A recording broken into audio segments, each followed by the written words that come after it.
জাতীয় বিশ্ববিদ্যালয় কারিকুলামে দক্ষতা ভিত্তিক ও কর্মমুখী শিক্ষা অন্তর্ভুক্তির বিষয়ে 12,000 শিক্ষকের প্রশিক্ষণ কার্যক্রম আগামী রোববার উদ্বোধন করবেন প্রধানমন্ত্রী।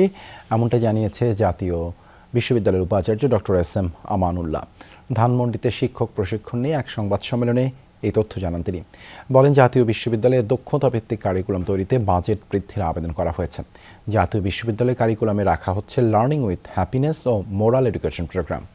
যে সমস্ত কলেজ অনার্স কোর্স পরিচালনার সক্ষমতা নেই, বিধি অনুযায়ী তাদের বিরুদ্ধে ব্যবস্থা গ্রহণ করা হবে। বলেন, যে সমস্ত কলেজে অনার্স কোর্স চলছে তাদের 90% তথ্য নেওয়া হয়েছে। পর্যালোচনা শেষে ব্যবস্থা গ্রহণ করা হবে। এমপিওর যে বেতনটা সরকার দেন, প্রায় $1.5 থেকে $2 বিলিয়ন যে সরকার যে শিক্ষকদের এমপিওটা দেন, সেটা কিন্তু এই জাতীয় বিশ্ববিদ্যালয়ের শিক্ষকদের পড়ানোর জন্যই, এই জাতীয় বিশ্ববিদ্যালয়ের ছেলেমেয়েদের জন্যই। সেই হিসাব করলে জাতীয় বিশ্ববিদ্যালয়ের ছেলেমেয়েদের প্রতি যে সরকারের যে প্রতি স্টুডেন্ট প্রতি যে বাজেট, সেই বাজেটের পরিমাণ আমাদের একটা হিসেবে আছে যে 40-50 হাজার টাকার কম হবে না।